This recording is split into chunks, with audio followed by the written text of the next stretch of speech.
Bonsoir tout le monde, bienvenue dans cette nouvelle vidéo. Je suis content de vous retrouver, j'espère que vous avez passé une bonne semaine. Pour ma part, elle a été bonne, elle a été chargée, mais voilà, on a eu quand même des belles actions, des belles hausses. Donc, je vous remercie toujours, hein, vous êtes de plus en plus à me suivre, à me à me demander d'analyser des valeurs. Donc voilà, je fais avec grand plaisir. N'hésitez pas du coup à vous abonner, à activer cette petite cloche de notification. Alors, à l'heure où j'enregistre, là, il est quasiment 18 heures vendredi soir, on est à 952 abonnés. Est-ce que je vais passer les 1000 abonnés ce week-end? Ça serait pas mal. Alors, je compte sur vous. Donc, on commence, on va analyser quelle valeur on va analyser ce soir. Alors c'est simple, en biotech, on aura du Quantum Genomics, CrossJect, Median Technology, Valneva, Serinov, Ocodesign, BioUV, évidemment Terranixus. En mid et small caps, on aura Amoeba, Technip, CGG, Equinox, Blockchain Group, Greenyard et Navia. Après, dans les valeurs que vous me demandez, donc j'ai un peu de tout, sincèrement, j'ai de tout. Donc j'ai deux actions US, voilà, donc Palantir Technologies et Xpeng. Puis après, voilà, Beneteau, Advicen, Ruby, Vika, Veolia. Donc, voilà, ça c'est une liste. Je suis pas certain de pouvoir toutes les faire dans cette vidéo parce qu'autrement la vidéo va durer trop longtemps. Déjà que là, 20 minutes, ça commence à être voilà, la durée maximum je veux atteindre. Donc voilà, en fonction d'où on sera avancé, eh ben, je m'arrêterai dans cette liste et puis là, je reprendrai voilà, dans la vidéo suivante, hein. Donc on commence tout de suite. Donc, avant de commencer nos valeurs, un petit point tout de suite sur le CAC Mid et Small Caps. Voilà, on me l'a demandé en plus. Donc, ça fait un petit moment que j'avais pas posté de graphe sur Twitter et puis même sur mon site, hein, voilà, je n'en ai pas mis. Donc, on va faire le point rapidement. Bon, à l'image de son grand frère, il réagit à peu près pareil, hein, quand même, dans les grandes lignes. On voit très bien que là, évidemment, au mois de mars, avec le crack, on a franchement dévissé. Voilà, on avait une zone de résistance qui était ici des 13 700 points, qui sera notre résistance moyen terme, on va dire historique pour le moment. Donc après ce flamboyant retour, on a latéralisé pendant tout l'été. Voilà. Et euh, mis à part, on va dire, un retour sur support express, quasiment une fausse cassure, on est remonté en ligne droite. Et depuis là, on commence on va dire, à saturer un peu. Alors même si aujourd'hui, si on zoome, on voit très bien qu'on a une séance qui est pas mal parce qu'elle break les plus hauts. Néanmoins, voilà, méfiez-vous quand même.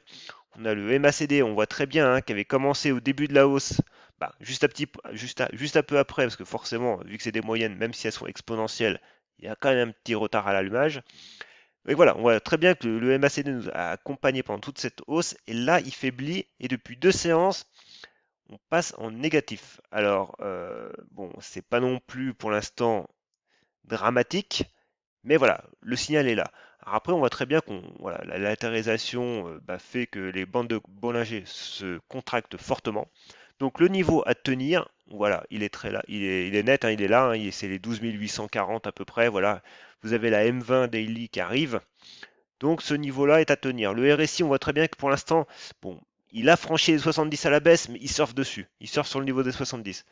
Donc voilà, ce niveau-là est à tenir. Et puis bon, bah voilà, on pourrait pourquoi pas revoir les plus hauts d'ici la fin d'année. Bah je sais pas quand même, hein, mais voilà, à surveiller. Bon, on commence tout de suite. Alors, j'ai Quantum Génomique. Alors Quantum Génomique, aujourd'hui, autant hier je disais, voilà, elle a préservé sa M20, elle a rebondi sur sa M200, autant là, faut se méfier. Voilà. Bon, du coup, elle nous fait quand même le chandelier est pas joli. Bon, les indicateurs ont déjà donné leur signal baissier, hein. Donc voilà, on a cette oblique haussière qui est là. Les bandes de Bollinger se contractent, donc voilà, on peut très bien osciller au milieu. J'ai pas grand chose d'autre de plus à dire, mis à part que voilà, la cassure de ce support et des 5 euros, bah, à court terme, je pense pas que ce soit très positif.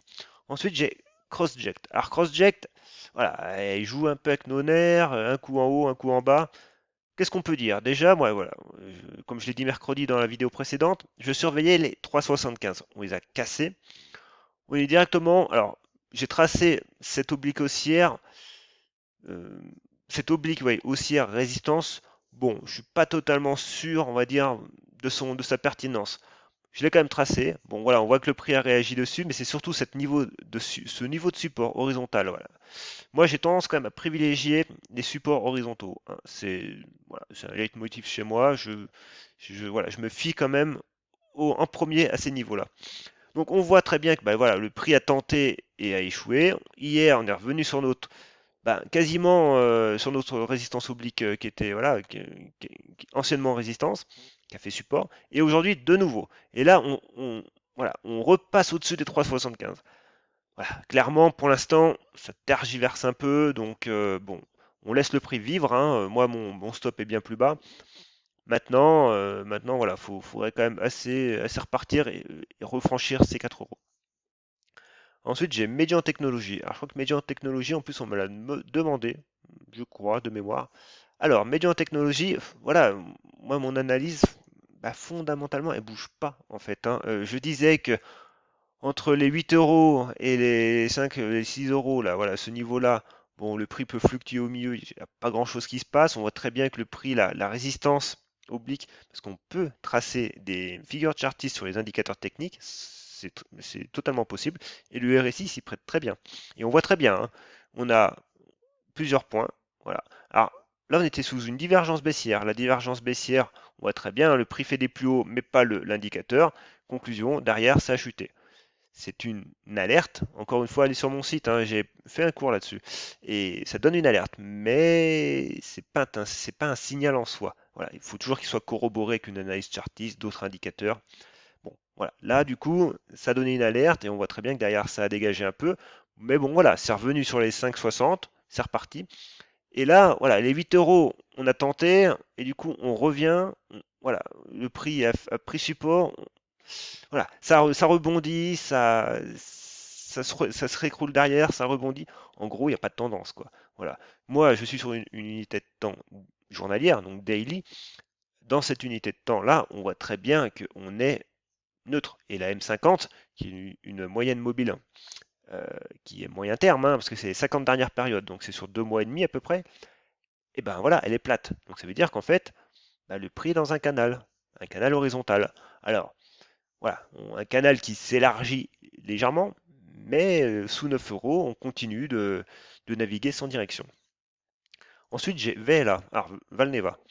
Valneva, bon, voilà, on en a parlé la semaine dernière quand même plusieurs fois. Les 6 euros, cassure de notre résistance oblique, c'était pas mal, c'était un beau signal. On a été un peu vite. Du coup, on a ouvert là, franchement, trop haut. On a baissé toute la séance. Mais encore une fois, les 6 euros, pour l'instant, grâce au changement de polarité, donc un support devient résistance ou une résistance devient un support, ça fonctionne. Ça fonctionne et du coup là on a repris appui sur la M50. Donc voilà, donc à moyen terme, bon là le terme est peut-être un peu exagéré, mais sous on va dire début octobre, 2 mois, on voit que le prix est neutre parce que notre M50 est plate. Alors on a fait un pic à 7 euros, on a fait un creux, même un beau creux à 4,50 et voilà, et on est revenu au milieu. Pareil, encore une fois, bon, à très court terme, il faudrait repasser maintenant les 6,50. Mais tant qu'on navigue entre les 6,50 et les 6 euros, ben, il n'y a rien à faire. On observe. On observe et on laisse le prix construire correctement. Ensuite, j'ai Serinov. Alors, Serinov, elle me fait plaisir. Parce que déjà, j'ai une position sur elle. Voilà, je vous le cache pas. Et alors, du coup, moi, ma position, elle doit être sur les 1,15, je crois, de mémoire. Donc, voilà, quand j'ai pris là. Et puis, elle nous a fait une très très belle séance. Alors, hier, j'ai dû poster un graphe de mémoire. Donc, voilà, on avait un canal haussier. Et le canal haussier, avec cette résistance oblique là, qui est un objectif chartiste en plus. Alors, si on dézoome un peu, on voit très bien hein, ce niveau-là. Donc maintenant, eh ben, on a breaké, donc volume, et je. Alors, est-ce qu'on est revenu fermer notre gap? Alors, non, pas tout à fait. Alors, ça joue à pas grand-chose, mais non. Donc voilà, là, vous avez une vue un peu plus moyen terme. On peut quand même regarder l'hebdomadaire. L'hebdomadaire, voilà, on a ça. Bon, à long terme, on reste baissier. On voit très bien que notre M200 est encore bien haute. Puis bon, derrière, voilà, vous avez une belle glissade quand même, hein. Mais voilà, on a quand même une figure de retournement. Alors à un moment ou à un autre, sur cette unité, il faudra bien consolider. Pour le, pour le moment, il n'y a pas de signal baissier, hein. on voit très bien, hein, regardez les bandes de Bollinger. Pareil, hein, sur mon site, j'ai mis tout un tas de cours ultra détaillés, ultra qualitatifs, parce que bon, c'est ma marque de fabrique, sur tous les indicateurs que j'utilise, voire même d'autres, sur les moyennes mobiles, sur des bandes de Bollinger, du RSI, du MACD, la théorie de dos. Voilà, franchement, vous avez de la lecture, vous avez de quoi faire. Et du coup, on voit très bien qu'ici, T1, donc c'est quand le prix sort des bandes de Bollinger. T1, T2, T3, T4. Voilà, on est sur la quatrième semaine. C'est quand même joli. Donc, à un moment ou à un autre, il va falloir consolider. Est-ce que ça va arriver la semaine prochaine? J'en sais rien. Mais pour l'instant, les 1,77 seraient en zone de support et potentiellement en zone de pullback. Voilà. Un pullback, c'est ce qu'on recherche. C'est que du coup, le prix, il finit sa hausse, il latéralise, il peut faire une consolidation sur un niveau et il repart. Et là, c'est une configuration graphique qui est très puissante parce que du coup, vous consolidez la hausse précédente. En gros, c'est pas un feu de paille. Et ça, c'est ce qu'on recherche. C'est vraiment ce qu'on recherche. Donc, voilà, actuellement, il n'y a pas de, voilà, il y a pas de signal baissier en hebdomadaire. Les prochains niveaux, ben voilà, les 2,36, pourquoi pas. Voilà. Après, vous avez les 2,91 avec le seuil des 3 euros. Voilà, on accompagne le titre. Ensuite, j'ai OncoDesign. Alors, OncoDesign, là je suis toujours en hebdomadaire. Alors, en hebdomadaire, on voit quand même que le MACD croise son signal à la hausse. On est pas mal. On est pas mal, c'est pas non plus fantastique cette semaine, mais on est pas mal. On va repasser en journalier. Alors, en journalier, voilà, on voit très bien que bon ben du coup la M200 a fait trois séances, a fait support, on l'a craqué. Là on a tenté de tout craquer même, voilà, la M20 et on a pris appui sur la M50. Voilà. Donc le MACD faiblit, ce qui est normal parce que du coup, on est dans une latéralisation. Donc le MACD, c'est un indicateur de tendance. Quand il n'y a plus de tendance, il se neutralise. Voilà. Donc le prix, bah, ouais, qu'est-ce qu'il fait? Voilà, il est aussi entre deux bornes. Alors ici, à court terme, bah, court moyen terme, on va dire, c'est le 10 euros, c'est le niveau des 10 euros et le niveau des 11,50. Au milieu, toujours pareil, il n'y a pas grand-chose à faire. Ensuite, alors j'ai Altuve, BioUV. Alors, BioUV, c'est ce que j'ai dit tout à l'heure sur Twitter, donc n'hésitez pas à me suivre, hein, mon pseudo c'est Ben de Lyon, hein. Euh, les jours se suivent et ne se ressemblent pas. Il y a 2 jours, je crois, j'ai publié ici en disant que voilà, la résistance oblique faisait vraiment son job de résistance et on avait cassé en plus la M200. Donc là, on s'éloignait un peu plus de notre niveau de breakout qui était des 6,15, 6,20. Et hier, dans les faits, on aurait pu avoir la confirmation, hein, échec sous la M20, échec sous la M200. Mais voilà, le prix nous a donné tort, hein, voilà, moi, on n'est pas devin, hein, donc aujourd'hui, il nous fait une réaction, une belle réaction. Il casse bah, toutes ses moyennes et sa résistance oblique. Et donc du coup, il se remet dans de bonnes conditions. Voilà. Hier, j'aurais été baissier sur BOUV. Aujourd'hui, je suis neutre avec un biais positif. Et pour réellement passer positif fort, bah voilà, c'est ce niveau-là qu'il faut casser, les 6,15, 6,20. Et on voit très bien, le prix reste dans ces bandes de Bollinger, elles sont contractées, donc la volatilité reste faible, mais pour qu'il y ait vraiment une explosion, voilà, faut que les bandes de Bollinger divergent fortement et que le prix fasse un T1. Voilà, moi, c'est mon setup. Et c'est un peu ce que j'enseignerai dans mon futur livre qui va bientôt paraître, voilà, cette configuration-là. Donc pour l'instant, on reste dans nos bandes de Bollinger, on se met dans un biais positif, mais voilà, il manque encore un peu de niaque. Ensuite, Terra Nexus. Bon bah Terra Nexus, comment dire, voilà, elle est sur sa zone de résistance, elle a touché le seuil des 20 euros, seuil psychologique et un seuil très fort. Alors elle, on va se remettre en hebdomadaire quand même. Voilà, voilà, regardez où on est. Il n'y a pas de mystère quand même. On tape un seuil important, que le prix réagisse dessus, il y a pas mort d'homme. Faut pas, voilà, tranquillisez-vous, hein. Donc du coup, actuellement, il n'y a pas de signal baissier en hebdomadaire. On est même haussier. Haussier, les volumes baissent. Bon, voilà, c'est normal, hein, je veux dire, il n'y a pas non plus, voilà, le prix réagit dessus, il consolide. Alors là, on fait une mèche en hebdomadaire. Évidemment, il faudra affiner en journalier. Et on voit très bien que, bah oui, forcément, la journée d'aujourd'hui, c'est de l'indécision.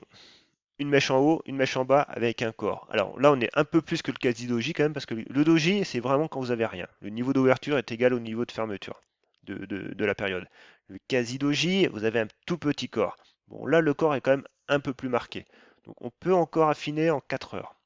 Et 4 heures, qu'est-ce qu'on voit? Pour l'instant, on avait cette oblique-là, donc on a toujours cette oblique-là, et le prix est venu dessus. Voilà, simplement. Alors du coup, est-ce que je peux tracer, je ne sais plus si je l'avais déjà fait, un canal haussier? Est-ce qu'il est probant ou pas? Non, pas probant. Alors par contre, on peut regarder du côté des retracements de Fibonacci. Ça peut être une bonne idée. Toc, voilà. Retracement de Fibonacci, ça vous donne une idée. Alors on voit très bien hein, le niveau des 18 euros. Checkez le niveau des 18 euros. Il est sur les plus hauts récents ici. Voilà. Au niveau des 23, voilà, il est sur les deux précédentes mèches. Voilà, ça nous donne une indication. En journalier, bon, le MACD faiblit, le RSI donne un signal baissier. Donc ça veut dire qu'une latéralisation n'est pas impossible à faire. Voilà. Et on a encore un peu de marge de baisse par rapport à nos moyennes. Donc voilà, méfiance. Mais on reste aussi quand même en hebdomadaire. Ensuite, j'ai Amoeba. Amoeba est très belle séance, très belle semaine. Voilà. Donc du coup, Amoeba, elle a alors, attendez, toc. Elle a une hausse qui est structurée. On voit très bien, hein, breakout des 2,90. Donc voilà, là je suis sur du 4 heures, donc voilà, ça me permet de détailler un peu plus. Breakout, voilà, on fait une première hausse, on consolide. Donc là on est sur un niveau de pullback d'un niveau moyen terme. On crée une petite figure de congestion court terme avec un niveau de résistance. On break, hausse des volumes, on repart, consolidation, on rebreak. Et voilà, on monte en escalier. Et ça, c'est une hausse qui est construite, qui est saine. Voilà. On accompagne le titre, donc ça veut dire que nos stops, on les remonte sous chaque plus bas graphique. Voilà. Et, et on y va. Et on y va. Alors ensuite, j'ai Technip. Voilà. J'ai Technip. Alors du coup, Technip. Alors, je m'y retrouve. On va se remettre en journalier. Donc du coup, elle est pas mal parce qu'on voit très bien que notre niveau de breakout là, ben, voilà, ça dépend. Il y a eu plusieurs niveaux. Là, techniquement, le vrai niveau de breakout il est sur ce niveau-là, sur le niveau des 7,80. Parce que là, on était pile sous la M200, donc méfiance. Après, vous pouvez prendre une position, une micro-position pour voir en anticipation, mais sous la M200, vous prenez de gros risques. Voilà, d'échec. Et là, du coup, voilà, le prix est revenu retester pas tout à fait sa M200, mais on voit très bien qu'il est revenu tester un peu cette zone-là, voilà. Et puis du coup, on repart à l'avant. Donc c'est pas mal maintenant. Le prochain, ce sera les 9,30. Et puis pourquoi pas après les 11,20 quoi. Voilà. Ensuite, j'ai CGG. Alors, CGG, CGG, alors, CGG. Ah, je me suis encore trompé de CGG. Attendez, on va mettre la bonne CGG. Chaque fois, je clique trop vite. Et je tombe sur une CGG chinois, ou ouais, China Gold, ouais, qui a rien à voir. Voilà. Donc, elle, CGG, qu'est-ce qu'on peut dire? On peut dire que méfiance, méfiance, méfiance. Alors, je vais enlever les retracements pour le coup, on y verra quand même plus clair. Méfiance parce que la M200 est là, elle reste bien bien en résistance, donc les bandes de Bollinger se contractent de nouveau. Donc on laisse le prix construire. Voilà, le MACD a donné un signal baissier, le RSI aussi. Donc méfiance. Bon, maintenant, tant qu'on tient les 0,86, je garde un biais tout de même positif, neutre, mais positif. Par contre, si on casse les 0,86, ça correspondra en plus avec la M20. Et là, bon, faudra se méfier et faudra laisser le prix un peu de côté quand même. Ouais, le prix, ouais, faudra laisser CGG de côté quand même. Ensuite, Equinox. Là, pareil. Du coup, on a eu un gros coup de grisou hier, hein, pareil. Ça a été violent. Mais voilà. Mais bon, du coup, aujourd'hui, pareil, on réalise quand même pas mal de mèches basses, mais on préserve le niveau des 6,60 là. Voilà, bon, ça tergiverse un peu quand même, hein, mais bon, pour l'instant, on préserve. Blockchain Group. Alors, Blockchain Group, elle, c'est c'est un peu volatile. Voilà, c'est volatile quand même, donc ça veut dire que le MACD, lui, il croise à la baisse. Et là, on voit très bien qu'on a un niveau quand même qui est résistance. Cette zone là, des 1,40, un 38, le prix n'y arrive pas. Une mèche ici, et ici pareil, ici aujourd'hui aussi. On aurait clôturé au-dessus des 1,40, ça aurait été une belle reprise. C'est pas le cas. Voilà, donc méfiance, on continue de latéraliser. Alors, on a même une petite zone ici, voilà. Donc voilà, les zones, je les avais tracées avant. Donc vous voyez, j'invente rien, hein, c'est voilà, l'analyse technique, c'est pas vous tracer des zones de résistance, des obliques, celles qui vous arrangent. Non, voilà, c'est vous tracez par rapport au prix, hein, et vous tracez ce que le marché voit et pas ce que vous voulez voir, hein. C'est vraiment fondamental de le comprendre parce qu'autrement, bah, vous vous direz que l'analyse technique ne marche pas, ne sert à rien. Et voilà, les détracteurs, des fois, n'ont pas tort parce que forcément, si vous tracez des choses pour vous, bah, ça restera pour vous, pas pour le marché. Et ça, c'est pas comme ça qu'on fait des plus-values. Donc, cette oblique-là, voilà, on va zoomer un peu, simplement, en 4 heures. Alors, je vois, je suis déjà à 20 minutes. C'est fou, hein, je parle trop, je pense, hein, je parle trop. Et on voit que voilà, cette oblique-là, quand même, bah, le prix est au milieu et on voit que nos zones, notre oblique là, nos bandes de Bollinger encadrent parfaitement cette consolidation actuelle, cette latéralisation court terme. Donc voilà, donc tant qu'on reste dans ces bornes, on reste neutre. Ensuite, j'ai Navia. Alors Navia, elle fait pas grand-chose. Voilà, elle consolide sa hausse. Maintenant, ce qu'il faut faire rapidement, c'est dégager et repartir vers les plus hauts parce que autrement le mouvement va s'essouffler, quoi. Et ensuite, Greenyard. Alors Greenyard, elle nous a fait un coup de grisou, mais monstrueux hier. Voilà. Donc évidemment, hein, si vous aviez vos stops ici, bah, vous êtes sorti. Voilà. Donc, mais par contre, la réaction d'aujourd'hui, avec du coup, bon, une nouvelle mèche sur la zone haute, la nouvelle zone de résistance, voilà, ça, vous pouvez pas l'anticiper, hein. Donc du coup, méfiance quand même, parce que le prix, c'est un prix qui reste volatile à l'heure actuelle. Voilà, donc rapidement, on va faire quelques valeurs parce que là, on est déjà à 21 minutes. Alors, donc, du coup, n'hésitez pas, hein, j'ai fait les valeurs dans l'ordre, donc si vous voulez suivre la valeur que vous voulez, voilà, vous zappez où vous voulez sur la vidéo, il n'y a aucun problème. Donc, du coup, on va faire Palantir Technologies. Alors, elle, voilà, c'est une valeur qui a très très peu d'historique. Donc forcément, à analyser, on ne va pas dire grand-chose. Néanmoins, simplement, voilà. Ici, vous aviez une zone de breakout, même si c'est une zone qui s'étire sur un mois, vous aviez une zone. Et du coup, ça a déclenché la hausse. Voilà, on voit très bien. Maintenant, rapidement, on voit très bien qu'ici, le prix a réagi. Voilà. Je ne sais pas pourquoi, mais il a réagi. Et on peut tracer nos retracements de Fibonacci. Alors, par rapport à, ben, même au plus bas, hein, quasiment, hein, ici. Donc voilà, on voit les niveaux qui sont à peu près respectés. Donc maintenant, ben, on peut zoomer, on va dire même sur du 1 heure. Et qu'est-ce qu'on voit? Ben, sur du 1 heure, euh, alors sur du 1 heure, le prix n'a pas beaucoup d'historique, hein, donc c'est compliqué quand même. Ici, on voit qu'on a une zone de gap, alors qui est quand même pas immense, mais qui est là. Voilà, donc c'est une zone de support. Et ici, vous avez une zone de résistance. Donc du coup, voilà, vous avez vos zones, vos niveaux d'intervention, simplement. Voilà. Je rappelle quand même, je le dis pas souvent, mais toutes ces analyses, ce sont des avis que je donne, évidemment, hein. Je ne donne pas de conseils, je ne suis pas certifié pour ça, ni avisé pour ça. Donc ce sont des avis, c'est des avis personnels qui ne n'engagent que moi, hein. Voilà. Donc vous prenez évidemment après vos responsabilités. Mais voilà, vous avez des niveaux. Ensuite, j'ai Xpeng. Alors, je ne sais même pas si je le prononce correctement, mais est-ce que c'est celle-là? Je crois, oui. Ici, en fait, on est sur le même cas de figure. Hausse, voilà, très peu d'historique, hausse parabolique. Donc au final, eh ben, c'est pareil. Alors là, par contre, ce qu'on peut tracer peut-être, c'est une résistance oblique. Pourquoi pas? Voilà. Toc ici, avec un niveau ici. Voilà. Qui correspondra avec avec la M50, avec la bande de Bollinger supérieure. Donc voilà, tant que vous restez en dessous, vous êtes, euh, vous êtes plus susceptible d'avoir un échec. Si vous affranchissez de cette bande de Bollinger qui divergera, et puis de la M50, vous vous remettrez comme dans le bon sens. Ensuite, j'ai Beneteau. Beneteau. Alors, Beneteau. Ici. Beneteau, on se remet en daily.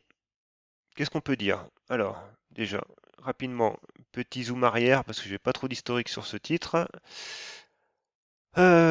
Alors, voilà, ici, déjà, on a une zone de support potentiel. Ici, alors, ouais, ici, zone de résistance. Donc ne m'en voulez pas pour les couleurs, hein, je le dis à chaque fois, mais bon, si je dois mettre à chaque fois les bonnes couleurs, c'est compliqué. Voilà. Donc, pour l'instant, on se dirige tout droit vers la zone de résistance des 11 euros. On peut quand même rapidement affiner. Alors peut-être pas trop quand même. On va rester en 4 heures. Voilà, en 4 heures, bah du coup, vous avez alors, vous avez voilà, un support oblique qui est là. Après, du coup, vous avez surtout des niveaux horizontaux que je vois qui sont ici. Voilà. Donc vous préservez ces niveaux, vous restez aussi à court terme. Ensuite, j'ai Advicen. Puis après, on s'arrêtera là et je ferai la suite peut-être ce week-end, voilà, en fonction de ma disponibilité. Parce que bon, c'est quand même des vidéos qui prennent du temps à tourner. Bon, même si je les fais on va dire en one shot, je fais très peu de montage parce que clairement, en fait, j'ai pas le temps. J'ai pas le temps. Donc du coup, parce qu'il faut savoir que j'ai quand même un emploi du temps de ministre. Alors, ici, zone de résistance. Ici, zone de support. Voilà. En plus, avec la M200. Donc, zone de support quand même à tenir. À tenir. Autrement, voilà, ça, c'est la rechute assurée. Alors, on peut vite fait faire en 4 heures. On voit très bien ici que support oblique. Voilà. Et pareil, support court terme ici. Voilà. Un petit cadrage rapide un petit cadrage rapide. Voilà. Qui paye pas de mine, hein, mais qui est là. Ici, ce que je vois, par contre, c'est une divergence baissière. Voilà, et même quasiment pareil sur le MACD. Pourquoi? Plus haut sur le titre, pas de plus haut sur les indicateurs. Donc divergence baissière, comme je l'ai dit tout à l'heure. C'est un signal, c'est une alerte, c'est pas un signal en soi. Voilà, on continuera les autres dans la prochaine vidéo. Donc de toute façon, je garde cette liste à jour. N'hésitez pas à m'envoyer voilà, d'autres valeurs, il n'y a pas de problème. J'analyse en fonction de mes possibilités. Donc voilà, on est 952 ce soir et j'espère que je vais passer les 1000 abonnés. Hein, c'est symbolique, mais voilà, ça me ferait plaisir. Donc si vous avez aimé mes explications, si elles sont utiles, qualitatives, qu'elles vous aident, voilà, mettez-moi un petit pouce bleu, j'en serais ravi. Et puis ça, voilà, ça montrera à Twitter que je fais des vidéos pertinentes sur la bourse, sur l'analyse technique. Et ça sera super. Voilà, je vous dis à la prochaine et bonne soirée.